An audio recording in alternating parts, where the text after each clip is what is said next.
All right, 3, 2, 1, go. Woo. So what have I learned from owning a Silverado for 2.5 years and almost 50,000 miles?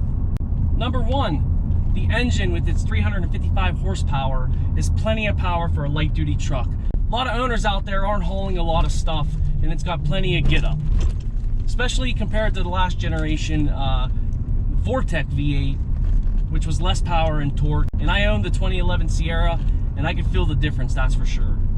Number two, the HID lighting in the front is phenomenal. Everybody thinks you got your high beams on when you're driving at night. You can see forever, especially compared to old halogen bulbs. It's really nice. Number three, the Z71 package is definitely worth it if you're going to take the truck off-road. The Rancho monotube shocks work well. The skid plate's going to protect the bottom. You get a little bit better tire package, and you get the off-road Z71 menu. They're all pretty cool, and I recommend it. It's just makes the truck more trucky. Number four, the towing capacity and the payload. They're both suffice. I mean, what are you doing with light duty trucks? You're going to Home Depot, you're going to Lowe's, you're doing home improvement projects, you're gonna haul a refrigerator. I have a 30-foot travel trailer that weighs about 7,000 pounds, and it tows it without a hitch. Pun intended. It's with a hitch, actually, because that's how you pull things, with your hitch. Number five, the interior is low thrills, and that's actually a turn on for me. If you want high thrills, high frills interior, you're gonna want to get the new Dodge Ram. If you want low thrills, you get a Silverado. Just a side note, in particular, I actually think that this generation Silverado has a nicer interior than the new generation Silverado. I feel like they took a step back. So what are the cons of owning this truck for 50,000 miles? Number one, this engine is mated to the 6L80 transmission. It's the 6-speed transmission for GM. The transmission likes to throw temper tantrums. If you drive the truck like a baby and very soft acceleration, it acts fine. If you mash the throttle and go full speed, it acts fine. But when you're on mid-level acceleration, which I'm sure most people, that's how they drive, it likes to be quirky. It kind of short shifts, and it shifts clunky sometimes. Not all the time, but sometimes you definitely notice it. It definitely makes you think, wow, should I bring this thing to the dealer? But it's a problem that GM people know about, and one of the biggest popular rumors is that the transmission doesn't play well with the variable valve timing and the active fuel management system with this engine. So with the government regulations trying to increase fuel economy as much as possible, they do these tech tricks to make your engine run more efficiently, and I think it messes with the transmission's happiness. So that's just something to consider. The 10-speed transmission in the new GM products, which is actually shared by Ford as well, are phenomenal. Don't know from personal experience, but everybody loves them. And this generation Silverado, there's actually an optional 8-speed transmission, and that might be a better fit. I don't know about those as well, but I do know that this 6-speed transmission, there's a little bit to be desired. Number two is the double cab. My old truck, when I had the Sierra, it was a crew cab with a short box bed. I had a four-wheeler that I used to haul around in the short box, and it irritated me that I couldn't put the tailgate up because it would hit the tires on the four-wheeler. So when I got this truck, I said, you know what, nobody rides in the back seat, I'm gonna get the double cab instead. Well, that was a mistake.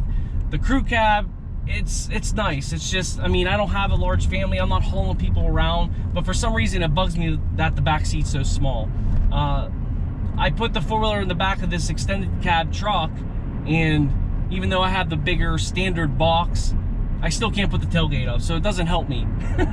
So if I had a do-over, I'd get the crew cab. Crew cabs, you can sleep back there, especially the new generations. They're so big, it's like everything is, it's just like amazing. So number three are the seats.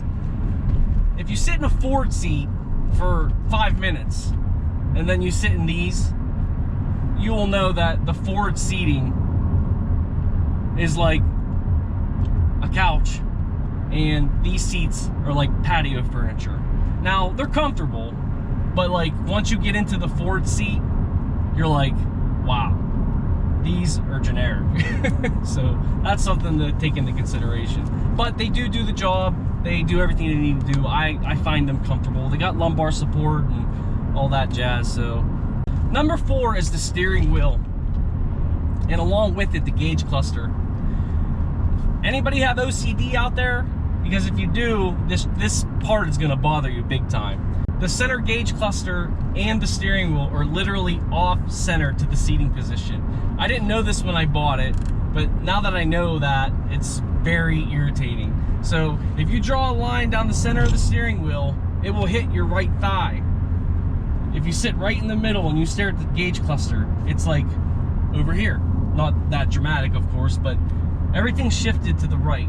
I believe in the new generation Silverados, they actually shifted the column in the gauge cluster over a couple inches, so it was actually centered to your body. Anybody who's already a Silverado owner out there, don't believe me, go out there and draw the line. Get a yardstick, measure it, you'll see. And number 5 is the window switches. They're far away. I can reach them, but it's just things are placed in a manner that's a little bit off-putting. I'm only 5'8". If my seat's back farther because I'm a taller guy, you might have a hard time reaching it. It's a moot point, but you know, you could reach them, but sometimes you have to lean up to get to the mirror part or whatever. I guess it depends on how long your arms are. I'm a medium build guy, so and those are the cons, you know. So all right, 3, 2, 1, go. Woo. Get him. Stop. Woo! And now that was 7.5 seconds, 7.45 seconds, 0 to 60. It is right here on the phone. If you can see that right there. And that's what 355 horsepower looks like in a Silverado.